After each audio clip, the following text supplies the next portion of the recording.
Seigneur, je te remercie pour cette journée. C'est la journée que Dieu a faite. Que cette journée soit une journée, Seigneur Dieu Tout-Puissant, qu'on ne pourra pas oublier. Une journée où on dira 20 ans, 15 ans après, 15 ans, 20 ans après, un jour Dieu m'a parlé. Un jour j'ai rencontré Jésus. Merci parce que, comme la sœur l'a dit, oui, tu es là, tu es présent. Tu es venu pour sauver. Tu es venu pour parler à quelqu'un. Tu es venu pour donner des orientations aujourd'hui. Je te bénis, Seigneur. Merci, Saint-Esprit. Merci, Saint-Esprit. Glorifie Jésus dans un cœur ce matin. Merci. Toute la gloire te revient à toi seul, Jésus. Amen.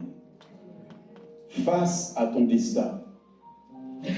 Face à ton destin. Il y a quelqu'un qui va faire face à son destin aujourd'hui. Il ne pourra pas faire autrement. Amen. Dieu va te désarmer aujourd'hui. Quelqu'un va être désarmé face à ton destin. Psaume 31, verset 15. Souvent on dit c'est mon destin. Ça devait arriver. Il y a des choses qui t'arrivent, ce n'était pas le plan de Dieu. Ils sont arrivés dans ta vie comme ça. Mais aujourd'hui, quelqu'un va entrer dans le plan de Dieu. Mais en toi je me confie, ô Éternel. Je dis, tu es mon Dieu. Mes destinées sont dans ta main. Délivre-moi de mes ennemis et de mes persécuteurs. Mes destinées, ta destinée n'est pas autre part que dans la main de Dieu. Jusqu'ici, tu pensais que tu pouvais écrire ta destinée. Vous voyez, il est au pluriel. Mes destinées sont dans ta main. Pourquoi il est au pluriel? En général, on dit ma destinée. Tu peux lire? Fais luire ta face sur ton serviteur. Sauve-moi par ta grâce. Dieu est venu pour te sauver aujourd'hui. Il est venu pour ça aujourd'hui. Il est venu spécialement pour quelqu'un dans la salle.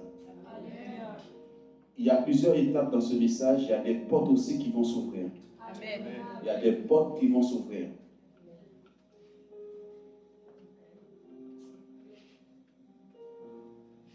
Je n'ai pas besoin de tout. Merci. Mes destinées sont dans ta main. Délivre-moi. C'est-à-dire que tant que tu ne rentres pas en Dieu, tu ne peux pas comprendre ta destinée. Puisque tes destinées sont dans la main de Dieu, tant que tu ne rentres pas dans les projets de Dieu, tu peux faire ce que tu veux, ce n'est pas encore ça ta destinée. Tu peux te marier en dehors de la destinée de Dieu. Peut-être jusqu'ici, c'est tes diplômes. Tu dis, bon, j'ai un bon travail, j'ai des diplômes, c'est ça ma destinée. J'ai réussi ma destinée. Mon frère, ma soeur, tu vas comprendre même un travail, ce n'est pas ta destinée. Et il faudra que, sœur, là, tu nous donnes le plan, comment placer les instruments dans la salle pour l'instant. Amen. C'est toi l'architecte. Gloire à Dieu. Ça vient, je balance. Amen. Gloire à Dieu. Quand Dieu est en train de faire des choses, nous aussi, on doit se lever, on agit. Amen. Quand Dieu est en train de faire des choses dans ta vie, toi, agis. Mes destinées sont dans ta main. Délivre-moi de mes ennemis, de mes persécuteurs. Si tu as une destinée, il y a des ennemis qui vont se lever. Lorsque Dieu m'a donné ce message, ce chant est venu sur mon cœur. Il y a une destinée pour ma vie. Une prophétie. Je ne peux pas échouer. Je ne jouerai pas, Seigneur. J'achèverai ma course. Il y a une prophétie. Il y a une prophétie sur ma vie. Il y a une prophétie sur ta vie. Je ne peux pas échouer. Je ne jouerai pas, Seigneur. J'accomplirai. J'achèverai ma course. Il y a une prophétie sur quelqu'un. Il y a une prophétie sur ma vie. Alléluia. Je ne peux pas échouer. Je ne jouerai pas, Seigneur. J'achèverai. sur ta vie. Il y a une prophétie sur ma vie. Oh, Je ne peux pas échouer. tu es venu te rappeler ça ce matin. Échouer passé. Il y a une prophétie qui va tomber sur toi. J'achèverai ma course. Dis à quelqu'un, j'achèverai ma course. Je n'échouerai pas.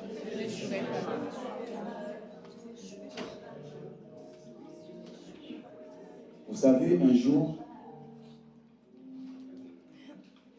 je ne savais pas que j'allais faire une rencontre exceptionnelle avec le roi des rois, le Seigneur des seigneurs, qui s'appelle Jésus-Christ. Jean, comme on m'appelait dans ce monde-là, ça c'est Jean Valjean. Dans la maladie, dans la souffrance, ce Dieu-là est venu frapper à mon cœur. Il m'a dit, j'ai une mission pour toi. Je vais te sauver, je vais te guérir, alors qu'on avait annoncé ma mort. J'ai fait cette rencontre avec lui. Personne ne peut me dire que je n'ai pas rencontré Jésus. J'ai rencontré Jésus. Il est vivant, il est réel. De là, je suis entré à l'église. Il m'a donné une prophétie sur ma vie. Ce n'est pas des gens qui me l'ont donné, c'est Dieu qui m'a parlé. Il m'a dit, voilà ce que tu vas faire pour moi. Et ça a été confirmé par des gens après. Il fallait que je prenne mon baptême. Il fallait que je donne ma vie, mon cœur à Jésus.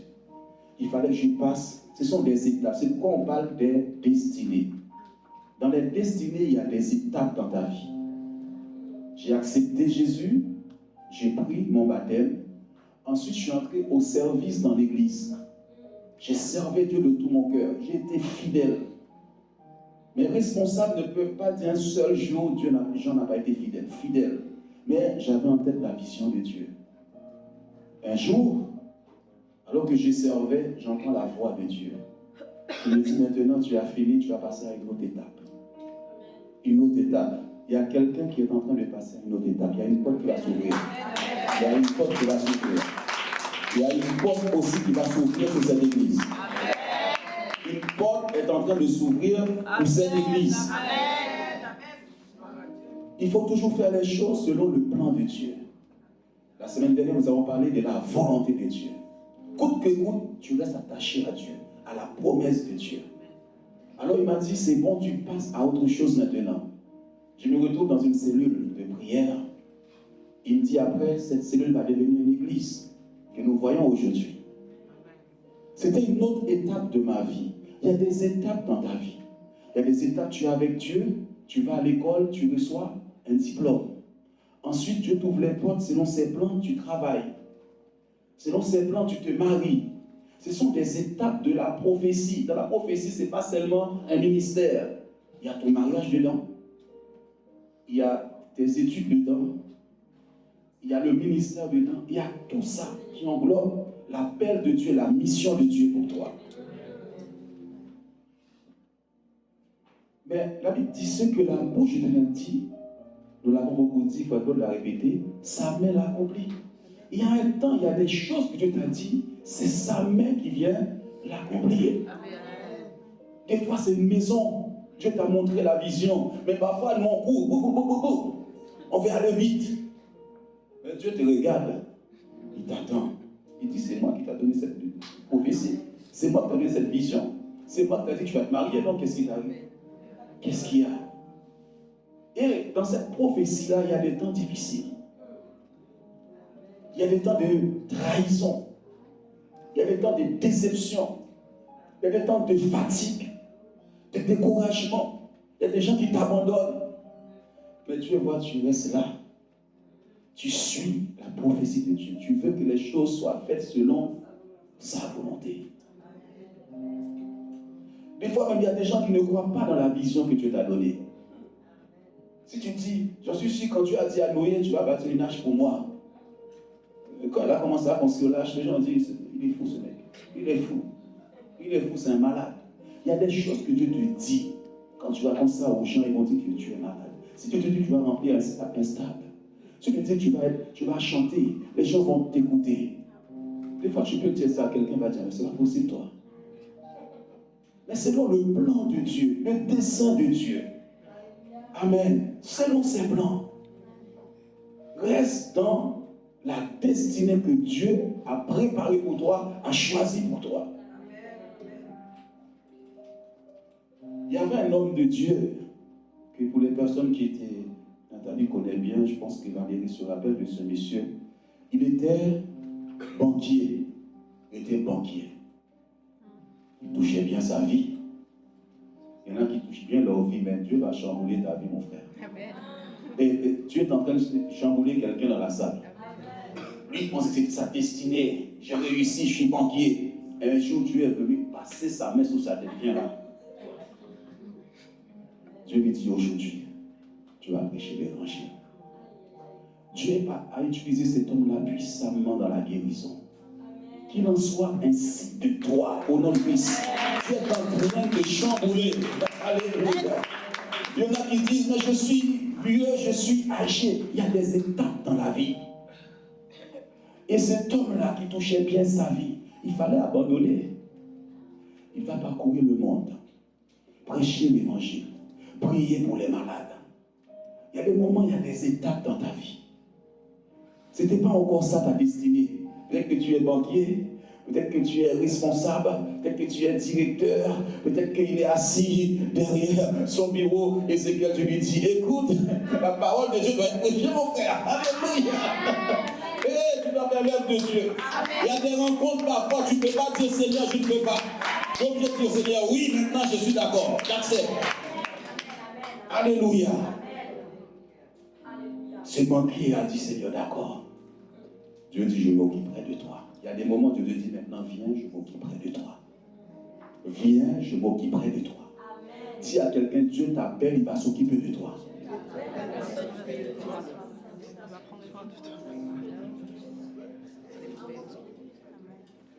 C'est pas pour rien que Dieu m'a montré ce message-là. Parfois, tu ne sais pas ce qui se passe pendant la louange. Dieu te parle pendant la louange. Tu es en connexion avec Dieu. Peut-être que pendant la louange, tu as reçu quelque chose. Pendant les prophéties, tu as reçu quelque chose. Il y a un jour comme ça, il avait un beau métier. Pierre avait un beau métier. Lui, il était pêcheur. Il aime les poissons, lui, tu vois. Il allait pêcher, c'était ça sa vie. C'était ça qu'il gagnait, tu vois. C'était son salaire. Mais un jour, il va rencontrer Jésus. Il dit, Pierre, viens voir. Tu seras pêcheur d'hommes maintenant. Amen. Tu seras pêcheur d'hommes. Il connaissait, il ne comprenait pas sa destinée. Pour lui, c'était bon. J'ai un métier, je sais bien pêcher. Il va rencontrer le Seigneur.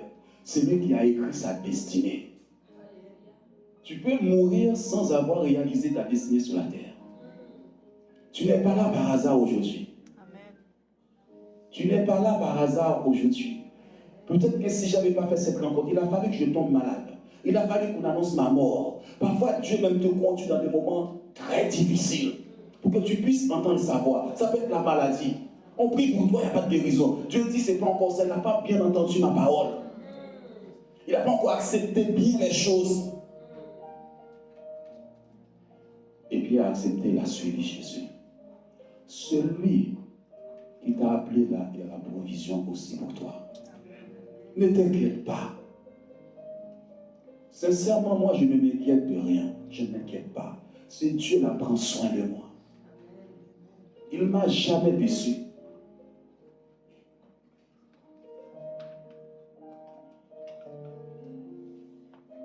Habakkuk, chapitre 2 au verset 3.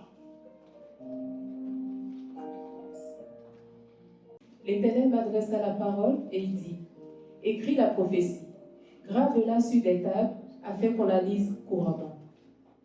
Continue. Car c'est une prophétie dont le temps est déjà fixé.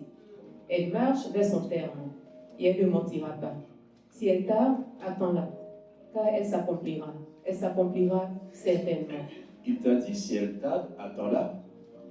Il ne t'a pas dit d'aller faire, t'arranger à toi pour accomplir la prophétie. Alléluia. Amen. Si Dieu t'a donné une prophétie, tu vas te marier.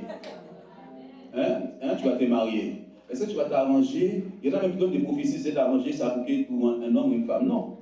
Dieu t'a donné une parole, toi t'as fait ta part, reste là. Laisse Dieu faire maintenant.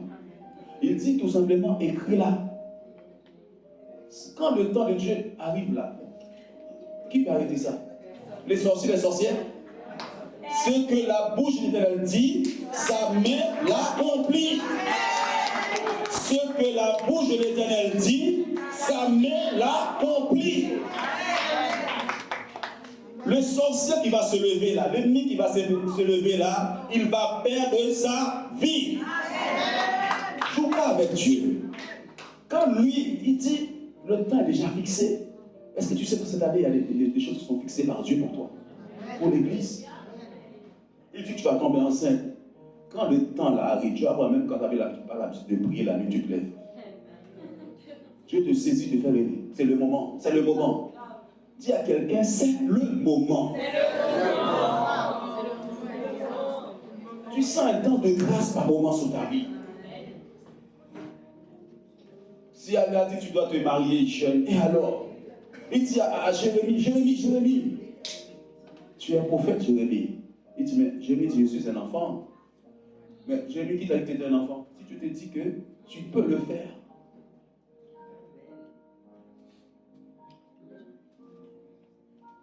Car c'est une prophétie dans le temps est déjà fixée. Elle marche vers son thème. Tu ne sens pas le thème là? Il y a un moment donné, tu es passé par des moments difficiles. Même quand tu passes par le feu ne te brûlera pas. Même si tu passes, l'eau ne va pas te submerger. Il y a eu des critiques, il y a eu des combats, il y a eu des complots. Tu es resté debout. C'est parce que la prophétie arrive à son terme. Et quand tu arrives devant, tu frappes.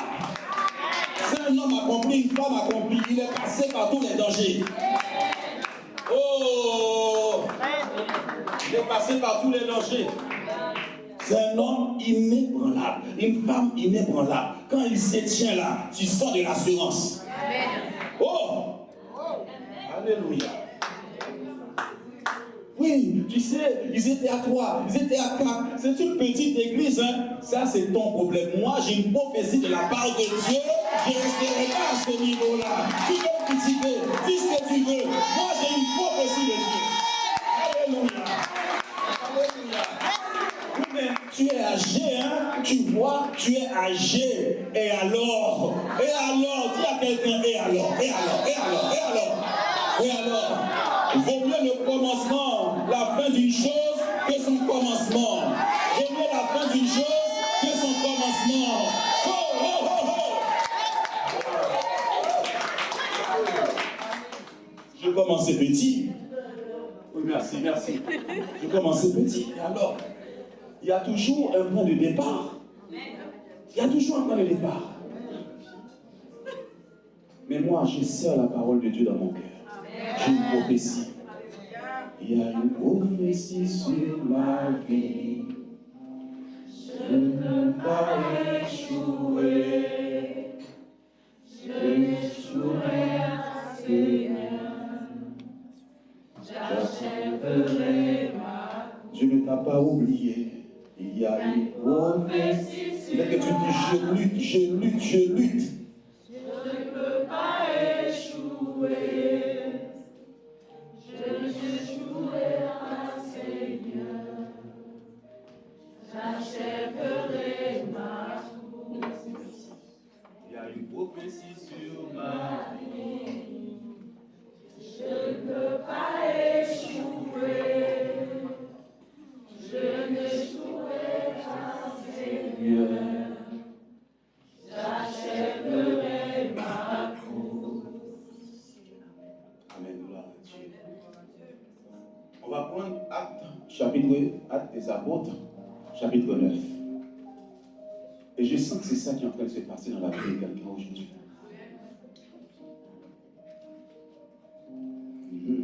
Et lui demanda des lettres pour des synagogues de Damas, afin que s'il trouvait des partisans de la nouvelle doctrine, hommes ou femmes, il les amena liés à Jérusalem. Comme il était en chemin et qu'il approchait de Damas, tout à coup, une lumière venant du ciel resplendit autour de lui.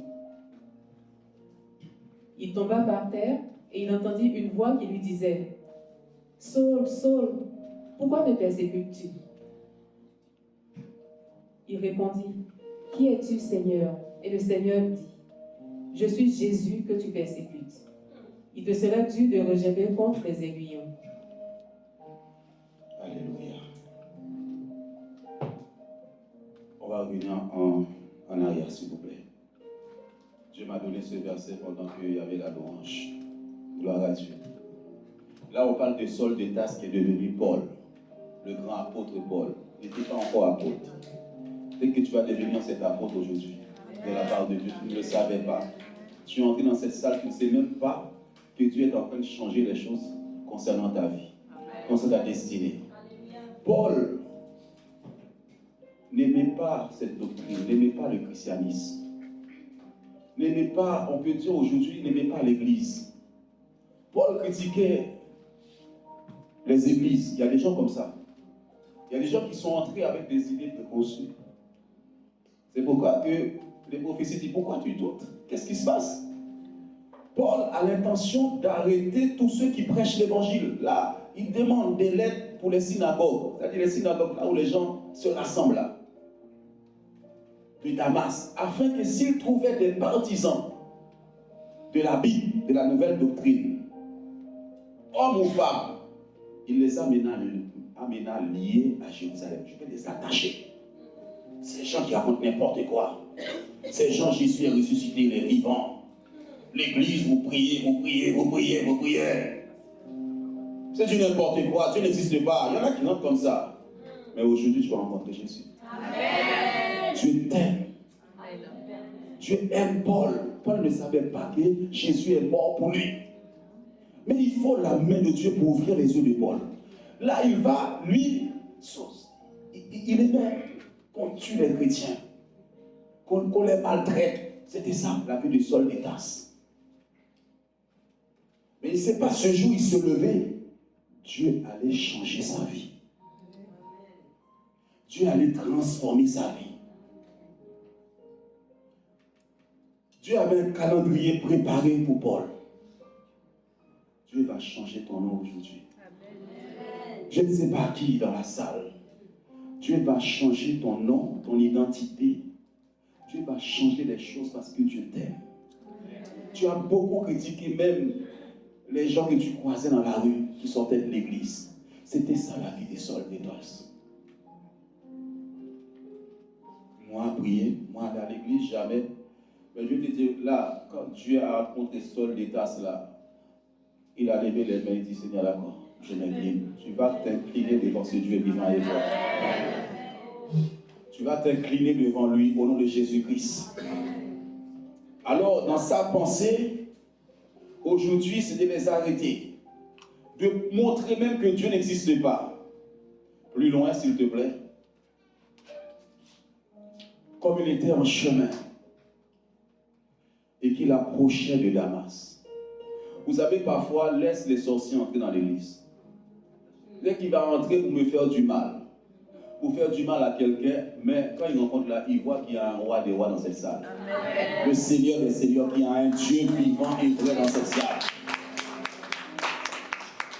Vous savez, ils ont envoyé des gens pour écouter Jésus, pour montrer que Jésus était fort. Mais les gens étaient faux. Quand ils sont venus écouter Jésus, ils étaient étonnés.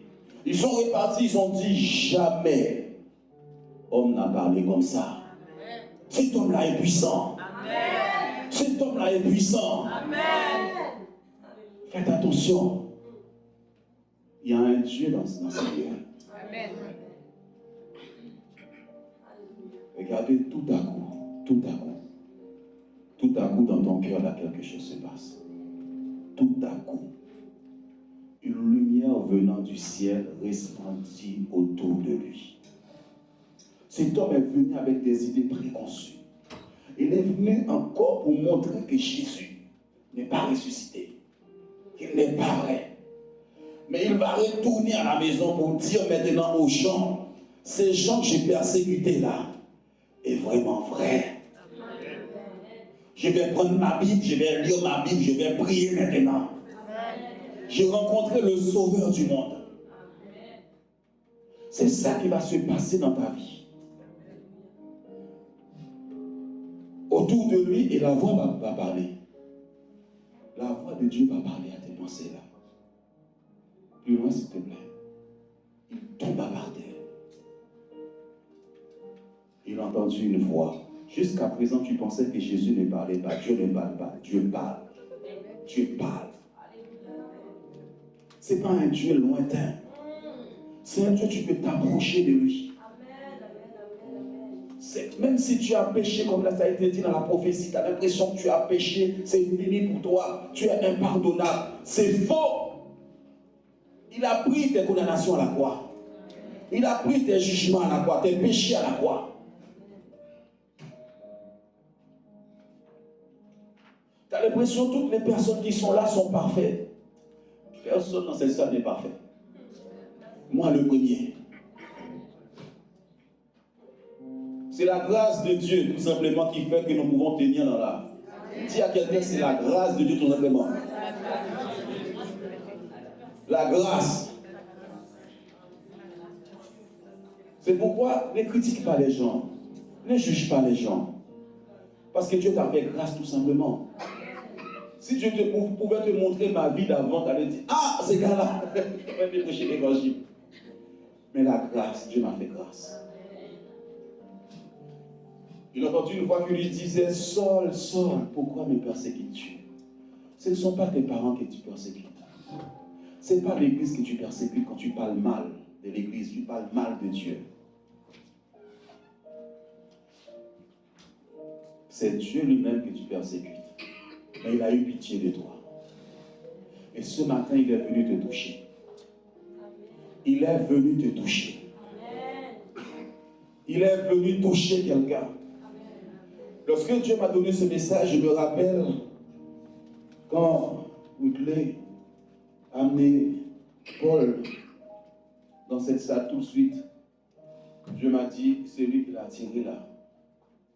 Le jour de son baptême, j'ai eu un message spécial pour lui. Je dis, jamais j'ai prêché comme ça. Baptême, aujourd'hui, mariage. Il est là. Il est toujours là. Alors si Dieu m'a donné ce message-là, il s'adresse à des gens dans la salle. Il s'adresse à toi. Et Dieu va lui dire quelque chose. Et le Seigneur dit, il va te dire quelque chose. Je suis Jésus que tu persécutes. Il te serait dur de régimer contre les aiguillons. C'est-à-dire que là, tu ne peux pas faire autrement, tu vas servir Dieu. Amen. Amen. Quand la main de Dieu est sur quelqu'un, quand la main est sur moi, la frère, je ne pouvais pas dire Seigneur, non. Il fallait abandonner tout pour suivre Jésus. Et je peux vous dire, tellement Dieu m'a touché fort, tout Sarcelles parlait. Tous les jeunes de Sarcelles disaient, Jean, il s'est converti, il a donné sa vie. Hier encore, je passe à Sarcelles. Il y avait un concert au Flanac. Alors, je vois quelques jeunes qui me croisent. Vous savez, il y a du respect. L'ancien Jean, l'ancien, ça va Jean, ça va. Moi, je reste calme. Il y a un mec qui était un peu... il avait bu de l'alcool, il est un peu dans tous les sens. Il me parlait, je reste. Et parce qu'ici, à l'époque, un mec qui me contrôle la tête, je... Il y en a un qui me dit, Jean, tu en prends dans les trucs de prêtre là? J'ai dit oui, je suis dans les trucs de prêtre. Je suis parce qu'il sait, avant là, le gars là, il commence à me fatiguer. J'ai dit oui. Alléluia. Jésus chamboule ta vie, change ta vie. C'est lui qui le fait parce qu'il a un plan pour toi. Tu ne le savais pas, il y a une prophétie sur ta vie. Et c'est donc toi qui dois le réaliser. Il y a des prophéties que tu as reçues de Dieu. La porte est en train de s'ouvrir. La porte est en train de s'ouvrir. La porte est en train de s'ouvrir. Ce que sa bouche dit, sa main l'accomplit. Ce que sa bouche dit, sa main l'accomplit. Tu n'as pas de moyens, lui il a les moyens. Toi, tu n'as pas de solution, lui il a des solutions. Dis, mon Dieu a une solution pour moi. Mon Dieu a une solution.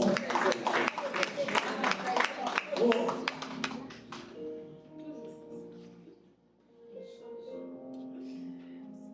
Je le redis encore.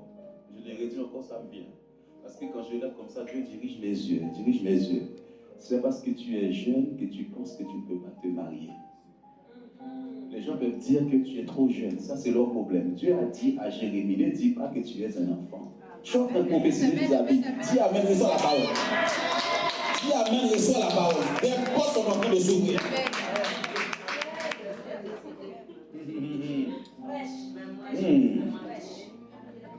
Alléluia, gloire à Dieu. Il y a eu des flottements dans ta vie. Dans le sein maternel, il y a eu des combats. Il y a eu des combats. Dans le sein maternel, tu es incompris. Un homme ou une femme de Dieu, parfois, est incompris. On ne peut pas le comprendre. Tu as l'impression que tout le monde te déteste par moment.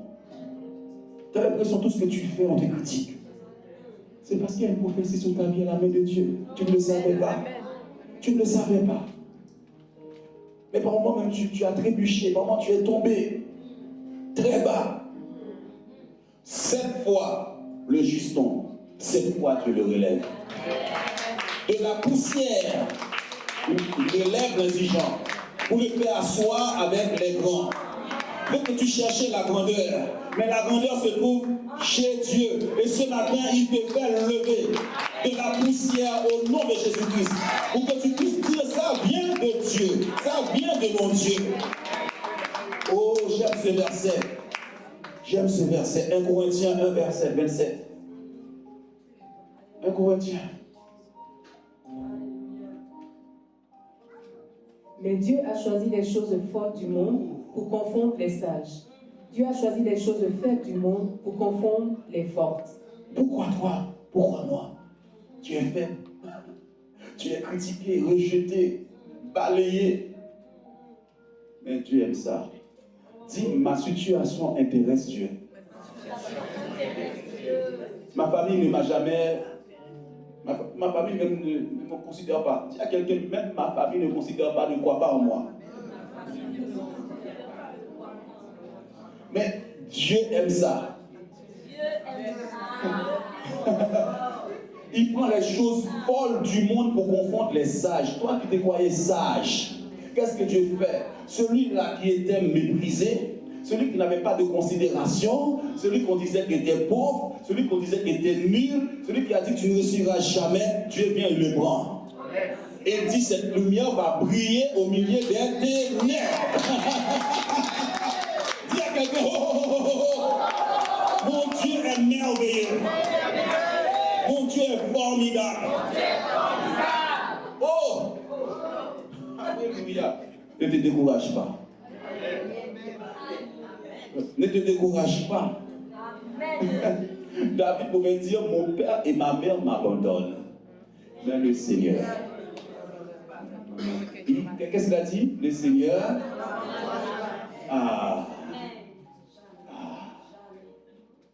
Dieu a choisi les choses faibles. Tu te sens faible. Tu as l'impression que tu as échoué dans ta vie. J'étais cet homme-là.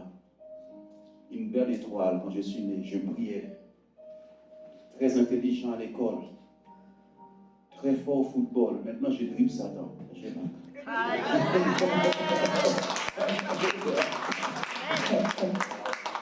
J'avais tout échoué. Tout. Découragement. Suicide. J'ai envie de me suicider. Je ne sais à rien dans ce monde-là. Mais il a pris les choses faibles. Il est venu me prendre dans ma faiblesse pour me donner un autre nom. Est-ce que vous savez, il y avait un homme comme ça, méprisé par sa famille, rejeté. Même quand il y a des soirées, il y a des repas dans la famille, on ne t'invite même pas, on n'a pas envie de le voir lui, il ne faut pas qu'il vienne. Il y a une cérémonie qui allait s'organiser dans la famille de David. David n'est même pas convié, il n'est pas invité. Non, lui on ne veut pas le voir, laisse tomber. Déjà, il va venir, ses chaussettes seront... Non, on va le prendre ce passage. Tu n'es pas faible. Tu as une histoire avec Dieu. Il y a une prophétie sur ta vie, mon frère, ma soeur. Dieu a un plan pour toi. David ne savait pas que Dieu avait un plan pour lui pour aller être roi. On va le prendre. 1 Samuel 16, verset 3 à 13. Parfois la prophétie tarde et toi tu te mets en colère. Tu fais des choses qu'il ne faut même pas faire. Parce que tu as oublié la prophétie de Dieu. Voilà. Tu inviteras Isaïe au sacrifice, je te ferai connaître ce que tu dois faire, et tu oindras pour moi celui que je te dirai. Samuel fit ce que l'Éternel avait dit, et il alla à Bethléem. Les anciens de David accoururent effrayés au-devant de lui et dirent, « Ton arrivée annonce-t-elle quelque chose d'heureux ?» Il répondit, « Oui, je viens pour offrir un sacrifice à l'Éternel. Sanctifiez-vous et venez avec moi au sacrifice. » Il fit aussi sanctifier Isaïe et ses fils, et il les invita au sacrifice. Lorsqu'ils entrèrent, il se dit en voyant Eliab, « Certainement, loin de l'Éternel est ici devant lui. » Et l'Éternel dit à Samuel, « Ne prends point garde à son apparence. Tu n'es pas dans les apparences, tu es dans les cœurs. Et à la hauteur de sa taille, car je l'ai rejeté. L'Éternel ne considère pas ce que l'homme considère. L'homme regarde à ce qui frappe les yeux, mais l'Éternel regarde au cœur. » Tu crois que tu es méchant, mais tu n'es pas méchant.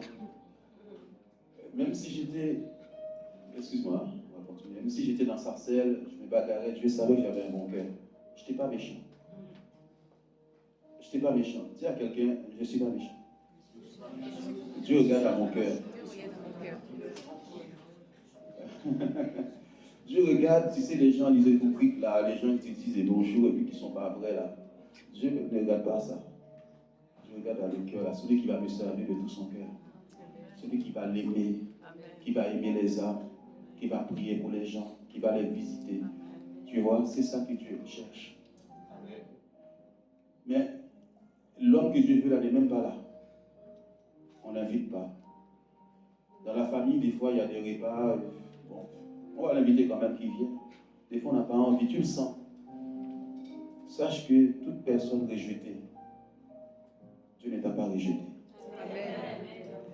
Tu as été abandonné. Tu as été...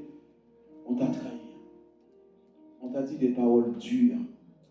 Dieu vient vers toi aujourd'hui. S'il te plaît. Isaïe appela Abinadab et le fit passer devant Samuel. Et Samuel dit, « L'Éternel n'a pas non plus choisi celui-ci. » Isaïe fit passer Shama. Et Samuel dit, « L'Éternel n'a pas non plus choisi celui-ci. » Isaïe fit passer ses 7 fils devant Samuel. Et Samuel dit à Isaïe, « L'Éternel n'a choisi aucun d'eux. » Puis Samuel dit à Isaïe, « Sont cela tous tes fils ?» Et il répondit, « Il reste encore le plus jeune, mais il fait paître les brebis. » Alors Samuel dit à Isaïe, « Envoie le chercher, car nous ne nous placerons pas avant qu'il ne soit venu d'ici. » On va s'arrêter là. Dieu va te localiser. Amen. Dieu va te localiser. Tant qu'il n'est pas là, on ne va pas commencer la cérémonie. Amen. Tant que tu n'es pas là, il y a des choses qui ne vont pas pouvoir se faire. On a besoin de toi. Dis à quelqu'un, tu as besoin de toi. Dieu te localise maintenant. C'est la première fois que je prononce ce mot. Dieu m'a dit de le prononcer aujourd'hui. Dieu t'a localisé. Il a localisé quelqu'un. On ne va pas commencer tant qu'il n'est pas là. Tant qu'ils n'entendent pas ces paroles-là. Il fallait que tu sois là aujourd'hui. Dis, il fallait que tu sois là aujourd'hui. Il fallait que tu sois là. Alléluia. Il fallait que tu entendes ça. Noémie, il fallait que tu entendes ça. Amen. Ne pense pas que tu es trop jeune. Dieu est bon. Dis à quelqu'un, Dieu est bon. Ce sont ça tous tes fils. Il est où le rejeté, le méprisé qui fait la vaisselle là? Il est caché dans la cuisine tout le temps, il est obligé de faire la cuisine. Oh, fais-le sortir, il faut qu'il vienne. Car nous ne nous placerons pas avant qu'il ne soit venu ici. Nous ne pourrons pas prêcher ce message tant qu'il ne rentre pas dans la salle. Il faut qu'il entende ça aujourd'hui. Amen. Hey! Plus loin. Plus loin. Isaïe l'envoya chercher. Or, il était blond, avec de beaux yeux et une belle figure. Ah, maintenant on voit qu'il est beau. Et avant on ne voyait pas qu'il était beau. Amen. Isaïe, on va le chercher. Oh, il était blanc. Avec de beaux yeux, une belle figure. Ah, Dieu dit. L'Éternel dit à Samuel, lève-toi, oins-le, car c'est lui. Que la main de Dieu vienne sur toi maintenant. C'est toi, c'est toi, c'est toi. C'est toi. Dis à quelqu'un sur toi, c'est toi, c'est toi. C'est toi, c'est toi, c'est toi. C'est toi.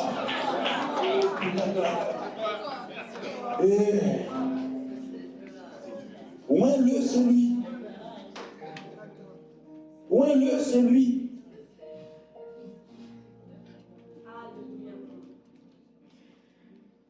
Samuel prit la corne d'huile et l'oignit au milieu de ses frères. L'Esprit de l'Éternel saisit David à partir de ce jour et dans la suite. Samuel se leva et s'en alla à Rama. Moi, j'ai fait la prédication, j'ai m'en fait. Mais Dieu m'a envoyé pour te dire ça aujourd'hui. Rejeté, il va devenir roi. Il va entrer dans la destinée de Dieu. Dans les plans de Dieu. Les hommes l'ont rejeté. Ses parents l'ont rejeté. Ses parents le méprisaient. Ils ne voyaient pas en lui quelqu'un qui va devenir un homme, une femme, quelqu'un qui va devenir un grand dans ce monde. Dieu dit de la poussière, il relève l'indigent. Dieu est venu te relever. Dieu est venu te relever. Il y a une porte qui est en train de s'ouvrir pour toi. Saisis-la ce matin.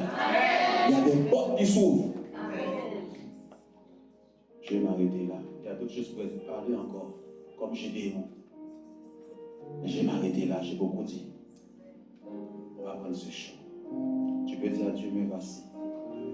Vous savez, quand Dieu m'a pris sur le chemin de Damas comme ça, soldat, je dis, Seigneur, me voici. Qu'est-ce que tu veux que je fasse? Dis-lui ce matin, qu'est-ce que tu veux que je fasse? Me voici. Peut-être que il y a une nouvelle étape là. Ce n'est pas peut-être qu'il va s'ouvrir sur toi. Dieu va accomplir la prophétie dans ta vie.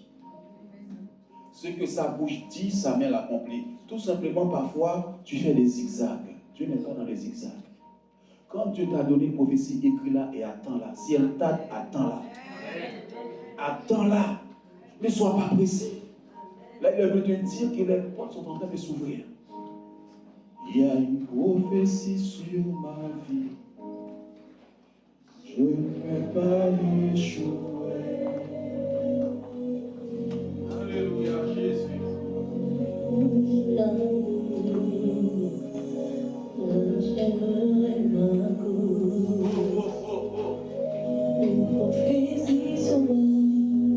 Il a dit, tu enfanteras, n'oublie pas. Je ne peux pas échouer. N'échouez pas, Seigneur. J'aimerais ma cause. Seigneur, ils sont devant toi. Prophétie sur ma vie. Oh, je ne peux pas échouer. N'échouez pas, Seigneur. J'achèverai ma cause. Papa de toi, de Dieu. Seigneur, tu les touches ce matin. Je ne peux pas